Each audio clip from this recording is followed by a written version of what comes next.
Ako si Renato Alice Nagaliano, nakatira sa Bukid Area 1, Barangay San Bali, Parañaque City. Ang una, may sakit ako na diabetes, type 2 diabetes.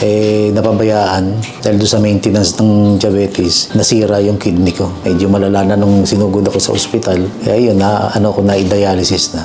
Since 2018, meron na akong chronic. Hindi ako nakapagpa-check up dahil mahal. Ito ay maganda, malaking tulong yan sa mga taong may mga karamdaman. Kasi nabibigyan nila ng kahit pa paano, yung ibang hindi kaya, nabibigyan nila ng tulong. Tulad ko, ako, medyo malaki-laki yung gastusin ko. Kong Tambunting, marami pong salamat sa tulong na pinarating niyo sa akin at asahan niyo ang suporta ko po sa inyo.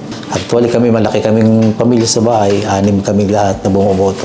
Lahat yun, solid. Maraming salamat po, Congressman Tambunting. Sana marami pa kayong matulungan na may mga karamdaman at mga nangangailangan. At asahan niyo po na buong pamilya namin ay solid na susuporta sa inyo.